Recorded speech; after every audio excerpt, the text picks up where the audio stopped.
안녕하십니까. 신인근의 국방TV 시큐리티 뉴스입니다. 자, 오늘도 우크라이나 전황 알려드리도록 하겠습니다.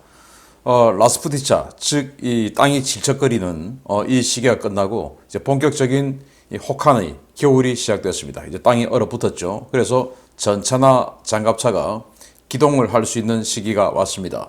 그래서 어디가 주 전장이 될 것이냐라는 관심이 많았는데 그게 결국 이 루한스크주 중북부 지역이 이 주전장이 될 것 같다라는 예상이 나왔는데 여기에 지금 양측의 병력이 집결하고 있고 포격전이 대규모로 이루어지고 있다고 합니다. 이 내용 알려드리겠고 이런 가운데 이 러시아가 자포리자주를 사수하기 위한 것은 뭐 장려해야 될 전술인데 핵발전, 원자력 발전소에 이 포병 요새를 만듭니다.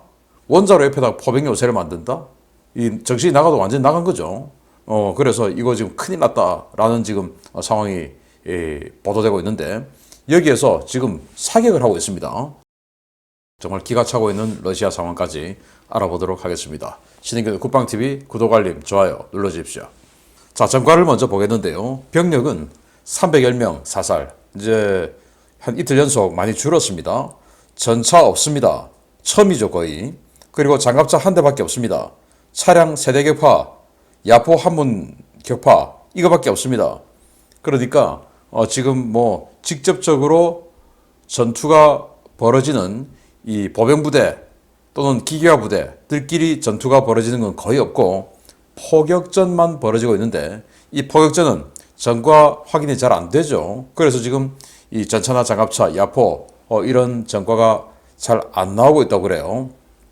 그러나 제가 좀 이따가 말씀드리겠지만 이 주 전장이 어딘가 지금 윤곽이 드러나고 있고 미국은 곧 아주 강력한 공세를 서로 간에 펼 것이다 라고 예상을 했는데 지금 주 전장은 스바토베, 그러니까 세베로도네츠크 북쪽에 크레미나가 있고 그 크레미나 북쪽에 스바토베라는 곳이 있는데 여기가 주 전장이 될 것이다 라는 예상이 나오고 있습니다.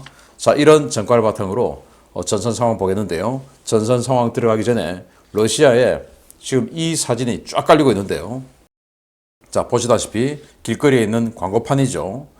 여기 좌측에는 태아가 있고 여기 또 어린이가 철모를 쓰고 경례를 하고 있습니다. 정말 뭐 굉장히 귀엽게 생긴 어린이인데 여기에 뭐라고 적어놨냐. 태아가 이렇게 이야기합니다. 오늘의 나를 지켜줘. 그러면 내일의 너를 지켜줄게. 나는 오늘 태아니까 아무것도 할 수 없으니까 일단 나를 좀 지켜줘. 그럼 내일은 내가 널 지켜줄게 라는 건데, 자, 이렇게 어린이와 태아를 등장시켜서 이 참전을 독려하는 이 광고판에 이거 정부가 지금 세운 건데 러시아인들이 분노를 하고 있다라는 거예요. 정말 어떻게 태아와 어린이를 등장시켜서 나를 지켜줘. 그러면 내가 널 지켜줄게 라는 이런 광고를 할 수가 있을까요? 정말 황당한 러시아고, 자, 이런 것이 지금 러시아 국민들을 분노하게 만들고 있는 상황에서 전선 보겠습니다. 러시아가 서방 국가들이 우크라이나에 무기를 공급하는 것을 문제 삼아서 유엔 안보리를 소집했답니다. 그래서 이 서방 국가들이 우크라이나에 주고 있는 이 무기들 때문에 결국 이게 평화를 해치고 있는 거다라는 것을 항의하기 위해서 유엔 안보리를 소집했다고 하는데 아직 뭐 안보리는 안 열렸고 정말 뭐 적반하장도 이런 적반하장이 없죠. 기가 찹니다. 그리고 프랑스가 우크라이나에 발전기 100대를 긴급 공수했습니다. 이거 참 잘하는 것 같은데요. 우리나라도 이 휘발유 같은 거로 이렇게 엔진 돌려서 그 공사 현장에 발전하는 발전기 있지 않습니까? 이런 거 좀 인도주의적 차원에서 우크라이나에 좀 보내주면 어떨까라는 생각이 드는데, 이 발전기 하나면 그래도 몇 가구가 전기를 사용할 수 있게 되죠. 그 전기를 사용할 수 있게 된다는 것은 아주 미량이라도 난방을 조금이라도 할 수 있게 되는 것이고, 이 추운 겨울에 지금 우크라이나의 절반 이상이 난방을 못하고 전기 사용을 못하고 있는 이런 상황이기 때문에 터키 같은 경우는 300메가와트짜리 전기 발전하는 그 배 선박을 3척을 지금 우크라이나에 보내주기로 했고, 즉 프랑스는 뭐 그거에는 못 미치지만 발전기를 100대 긴급 공수하기로 했는데 우리나라도 이런 데는 좀 나서는 것은 어떨까라는 생각이 듭니다. 자, 미국이 2억 7,500만 달러어치 규모의 군사 지원 패키지를 발표했는데 이 대부분이 탄약이랍니다. 지금 뭐 155mm 탄약이라든지 이런 탄약이 계속 사용되고 소비되고 있다 보니까 모자라죠. 그래서 탄약류 2억 7,500만 달러어치를 급히 지원해 주기로 발표를 했고요. 루한스크 군정청에서 이건 루한스크 군정청은 그 우크라이나 측입니다. 늦어도 내년까지는 루한스크주 전역을 탈환할 것이다. 야, 이거 보면 아니 뭐 내년 봄 또는 뭐 내년 상반기에 끝나지 않을까라고 생각했는데 이 루한스크 군정청장의 말에 따르면 내년까지 주 전역을 탈환한다. 그럼 내년 하반기까지 가는 건가요? 야, 정말 이게 전쟁 피로감이 러시아, 우크라이나, 유럽 할 것 없이 다 지금 피로도가 높아지고 있죠. 너무나 많은 자원이 여기에 투입되고 있다 보니까 야, 내년 하반기까지 간다? 정말 기가 차는데요. 저는 상반기쯤 여름 들어갈 때쯤 끝나지 않을까 생각했는데 군정청장이 내년까지는 주전역을 탈환한다. 이 말은 뭐 내년 끝까지 간다 그 말이거든요. 정말 우려스럽습니다. 자, 슬로바키아가 우크라이나 공급하기 위해서 포병 탄약을 생산을 개시를 했고 이건 주로 155mm 곡사포탄 그리고 120mm 박격포탄 이런 것들을 주로 생산에 들어갔다고 합니다. 우크라이나 입장에서는 고마운 일이죠. 그리고 러시아가 본토의 FSB 병력을 우크라이나 남부 점령지에 대거 투입했다고 합니다. 왜냐?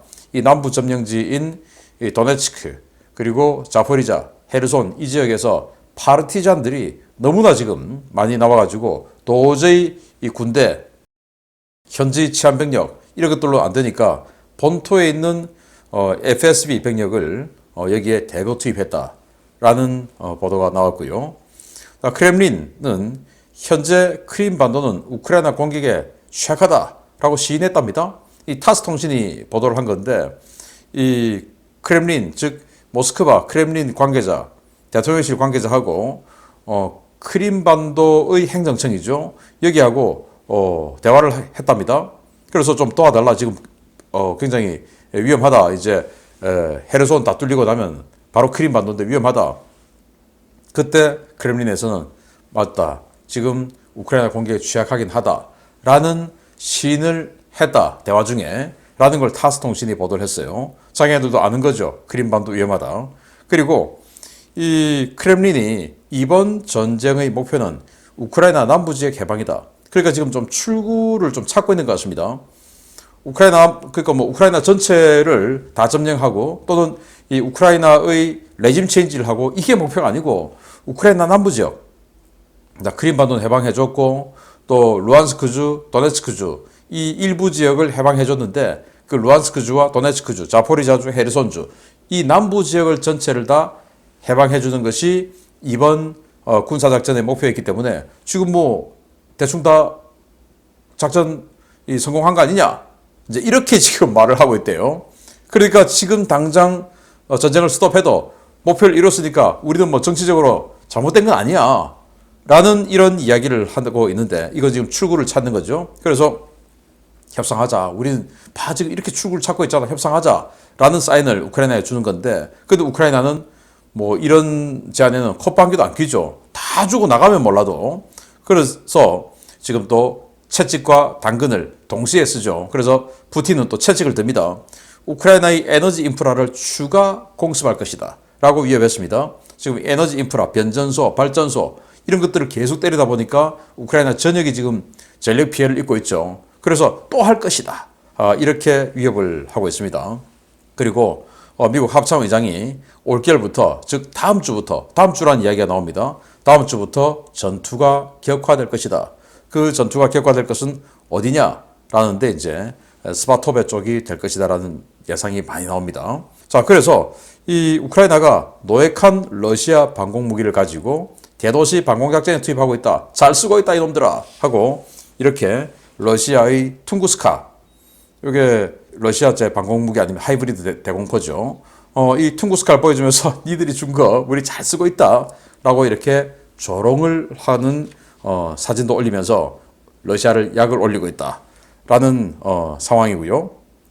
지금 분석을 하기에 이 러시아는 지금 탄약 다 떨어졌다. 미사일도 다 떨어졌다. 최근에 떨어진 미사일들 요거 자대 수거해가지고 로트 번호 확인해 보니까 이거 전부 다 얼마 전에 최근에 공장에서 생산된 거다. 그러니까 이 전쟁 전에 가지고 있던 비축분 다 쓰고 이제 러시아가 뭐 한 몇 주간 쫙 모아놨다가 한 방에 한 200발 또 쫙 있다가 기다렸다가 또 200발 이렇게 쏘는 건 공장에서 열심히 만들어가지고 몇 주간 열심히 만들어가지고 그거 이제 갖다 주면 200발. 그러니까 지금 그들 탄약 창고에는 미사일 없다라는 분석을 내놨는데 맞는 것 같습니다. 아무튼 이런 상황 바탕으로 주요 소식들 합니다. 첫 번째입니다. 도네츠크주 바흐무트 쪽에 집중되었던 러시아가 전략을 바꾼 모양입니다. 러시아군 주력 부대들이 하나둘 루안스크 북부의 스바토베, 크레미나 일대에 재배치되고 있으며 이곳에서 양측의 엄청난 화력전이 벌어지고 있다는 소식입니다. 우크라이나군이 동부전선 전략 요충지인 스바토베에 대한 공세를 점차 강화하면서 러시아군도 방어 전력을 대폭 확충하고 있으며 최근 대규모 예비군과 바그너그룹, 포병 전력이 추가로 배치되며 전투가 점점 더 격화되고 있다고 복수의 오신트 소식통이 현지 시각 12월 9일 밝혔습니다. 러시아군은 우크라이나군의 공세에 맞서 스바토베 서쪽의 66번 국도를 따라 거대한 참호 방어선을 치고 루안스크 지역의 포병 전력 대부분을 집중 투입해 우크라이나군의 공세를 막고 있는데요. 우크라이나 동부작전사령부는 최근 스바토베 지역에 러시아군 병력이 대거 증원된 것으로 파악하고 있다고 전했습니다. 러시아군은 최근 증원된 병력을 동원해서 스바토베 곳곳에서 역습을 시도하는 등 대단히 공세적인 방어작전을 취하고 있는데요. 이는 스바토베 방어가 사실상 불가능하다고 판단해 병력을 뒤로 물렸던 지난 주말까지의 상황과는 완전히 달라진 모습이어서 우크라이나군도 상당히 당황하고 있는 것으로 전해졌습니다. 우크라이나군은 최소 수천 명의 병력이 스바토베에 추가로 배치됐다고 보고 있는데요. 현지 오신트 소식통들은 최근 스바토베 방어선에 바그너 그룹과 공수군, 지난 가을 동원된 예비군 병력이 대량으로 증원되었다며 이들로 인해 우크라이나군의 공세가 먹혀들지 않고 있다고 전하고 있습니다.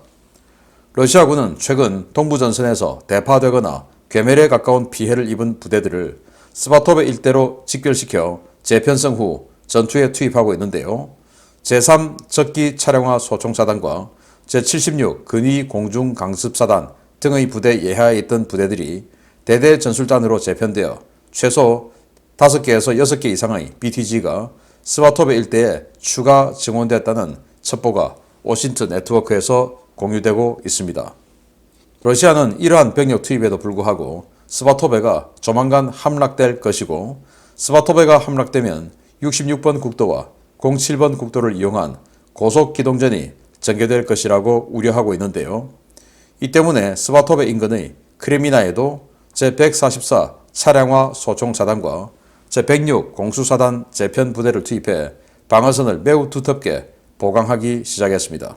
우크라이나군은 러시아군의 방어선을 파괴하기 위해 러시아군은 우크라이나군의 공세를 분쇄하기 위해 대규모 포병 전력을 투입해 격렬한 화력전을 벌이고 있는데요.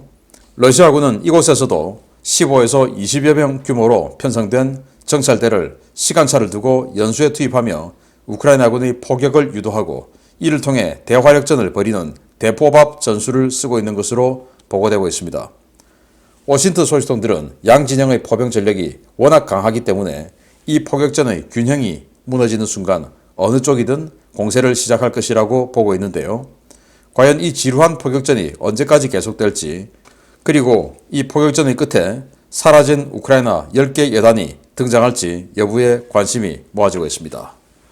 자, 러시아가 스바토베 인근에 병력을 대폭 증원했다. 이 스바토베가 어디냐? 지도를 한번 보시게 되면 여기가 지금 이 붉은 진한 선이 양 세력의 경계선이고요.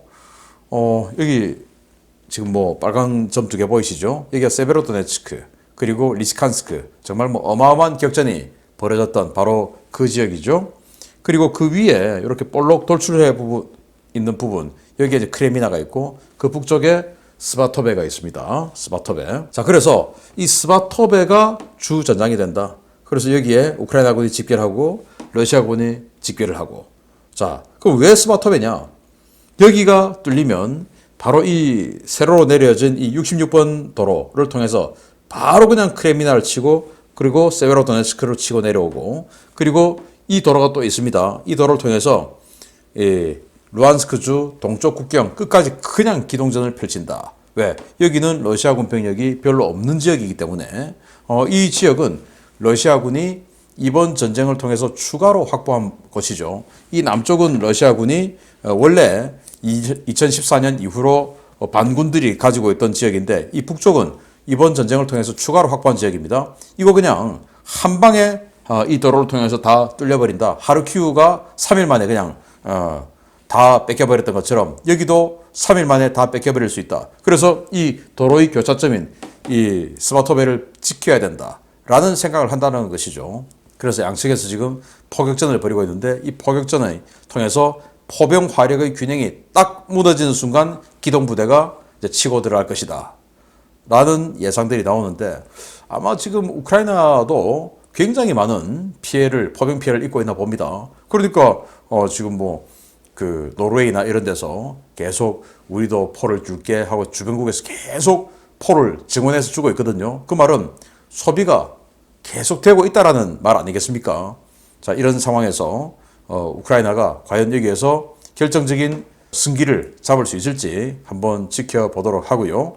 이런 상황에서 러시아는 우크라이나군의 그 포병 화력을, 포병 그 야포들을 깨부수기 위해서 자기들 대포병 레이더 이런 게 부족한가 봅니다. 없는가 봅니다. 그러니까 일단 우크라이나군의 포병 화력을 유도해서 쏘면 자 어디쯤이 되겠냐 해서 이제 드론 띄우고 해서 우크라이나군 포병 위치를 확인하고 대포병 사격하고 이렇게 하려고 포병 화력 유도를 위해서 자기네들 정찰 부대를 일부러 15명, 20명 눈에 보이는 대로 보낸다는 겁니다.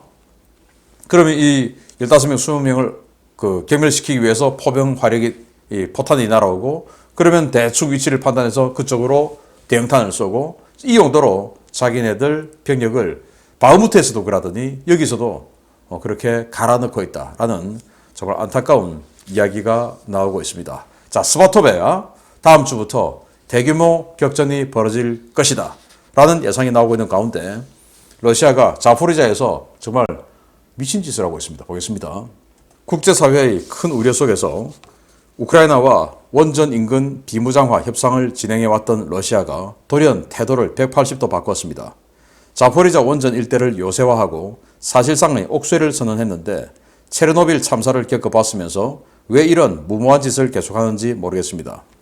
러시아가 자포리자 엔노호다르 원자력 발전소 비무장화 협상 결례를 선언한 지 하루 만에 원전 일대에 병력과 장비를 크게 증강했으며 주둔 병력에 사실상 옥죄 명령을 내렸다고 복수의 워싱턴 소식통이 현재 시각 12월 9일 리포트했습니다. 우크라이나 자포리자주 행정청 관계자는 12월 8일부터 러시아군이 자포리자 원전 일대의 추가적인 군사시설물들을 짓기 시작했다라며 8일 오전 원전 단지 안에 포병 전력이 대거 증강 투입됐다라고 밝혔습니다. 러시아는 자포리자 원전 일대에서 벌어지는 적대 행위가 원전 안전에 큰 위협이 된다는 국제원자력기구와 유럽연합 등의 지적에 따라 지난달 중순부터 우크라이나와 자포리자 원전 비무장화 협상을 진행해 왔는데요. 양측은 한치도 물러서지 않고 서로의 주장만을 거듭하며 협상은 평행선을 걸어왔습니다. 러시아는 자포리자 일대에서 병력을 물리고 적대 행위를 종료하는 조건으로 이 원전에 대한 소유권과 통제권을 러시아 정부가 갖겠다고 주장했고 우크라이나는 우크라이나 정부 자산인 자포리자 원전을 운영사에 즉각 반환하라며 러시아 측에 팽팽하게 맞서왔습니다. 워싱턴 소식통들은 러시아가 12월 7일 협상 결례를 선언한 뒤 원전 단지 내에 대량의 탄약을 반입하는 것을 시작으로 BTR 장갑차와 대공포, BM-21 그라드, 다련장 로켓을 배치하기 시작했다고 전하고 있는데요. 우크라이나 측 운영사 에네르고아톰은 러시아가 원전 단지 내에서 가장 민감한 지역에 위험한 장비를 배치하고 있다며 강력 반발하고 있습니다. 에네르고아톰 관계자는 러시아가 6호 원자로 바로 옆과 연료 저장 구역에 다련장 로켓을 배치하고 주변에 탄약을 쌓아두고 있다라며 러시아군 그라드는 원자로 바로 옆에서 장전과 발사, 재장전과 발사를 반복하며 드네프르강 이북 지역을 포격하고 있다라고 전했습니다. 이는 사실상 원자로와 핵연료 저장시설을 방패 삼는 것인데요. 실제로 우크라이나는 원자로 바로 옆에서 쏘는 러시아군의 다련장 로켓 사격에 대응하지 못하고 있는 것으로 전해졌습니다. 원자로 사이사이에서 포격을 퍼붓고 있는 러시아는 에노호다르강 강 건너편의 니코포르 물론 마르하네츠에도 포탄을 날리며 포격을 강화하고 있는데요. 드네프르강 이북의 우크라이나군은 포탄을 맞으면서도 반격탄을 날리면 원전 시설물이 파괴될 것을 우려해 모든 대응을 포기한 상태입니다. 원자로와 핵연료 저장 시설을 방패로 삼아 포격전을 벌이는 러시아의 이 같은 행위는 우크라이나는 물론 원전에 배치된 러시아군에게도 대단히 큰 위협인데요. 우크라이나 워싱턴 소식통들은 최근 몇 달간 최전선 러시아군 탄약고에서 자주 발생하고 있는 부주의에 의한 화재와 탄약 유폭 사건들을 거론하며 에너호다르 원전에서도 비슷한 일이 발생할 수 있다고 우려하고 있습니다. 만에 하나라도 원전 내 시설이 포격이나 화재 유폭으로 파괴될 경우에 우크라이나 자포리자주는 물론 흑해 연안 국가들과 동유럽 국가들이 에노호다르발 방사성 물질에 피폭 피해를 입는 엄청난 재앙으로 이어질 가능성이 높은데요. 러시아 갈수록 이성을 잃어가고 있는 것 같습니다. 자, 에노호다르 원전, 이 원자로 6개가 있고 유럽에서 제일 큰 원자력 발전소죠. 여기 이 원자로 옆에다가 다련장 로켓을 배치를 하고 계속 장전 사격을 하고 있다라고 하는 겁니다. 에네르고 아톰사죠. 여기에서 이 관계자가 텔레그램에다가 이렇게 올렸습니다. 지금 이 원자로 6호기 바로 옆에다가 BM-21 그라드를 배치하고 계속 사격하고 있다. 이거 막아야 된다. 라고 이렇게 올린 겁니다. 정말 기가 차죠. 어떻게 그럴 수가 있습니까? 그리고 뭐 사진 같은 거 많이 보셨겠지만 러시아군은 포병 사격하면 그 포 바로 옆에다가 막 탄약 그냥 마구마구 대충 늘어놨죠. 여기도 만약에 그렇게 해놓고 뭐 그들 담배 피다가 불나든지 아니면 대포병 사격 날아와서 터지든지 하면 그냥 뭐 원자로 6호기 박살나는 겁니다. 그렇기 때문에 우크라이나는 대응 사격을 못하고 계속 두들겨 맞기만 하고 있는 이런 상황이에요. 전쟁을 그냥 할 능력이 없으면 안 해야지. 이런 식으로 전쟁하면 됩니까? 이건 이제 IAEA가 찍었던 건데 들어갔다 보니까 이렇게 이건 2S7 피온이라는 자주포인데 이런 걸 지금 배치해 놓고 있다라고 사진 찍은 거죠. IAEA가. 그래서 빨리 이 국제사회가 협업해서 유엔에서도 나서서 유엔 평화유지군이 이 에노호다르 원전에 들어가든지 어떻게든지 해서 이 원전의 파괴 이거는 막아야 되겠다. 어떻게 원전을 방패 삼아서 사격을 할 수 있을까요? 정말 정신이 나가도 또 미쳐도 보통 이상해진 게 아닌 이런 러시아군 상황. 다음 주에 강력한 충돌이 있을 것이라고 미국에서 예상을 하니까 한번 기대해보고 우크라이나가 그냥 뭐 확 밀어서 루안스크 북쪽 다 회복하기를 기대합니다. 제가 그 소식을 전해드릴 수 있게 되기를 기대합니다. 주말 잘 보내십시오. 마치겠습니다. 감사합니다.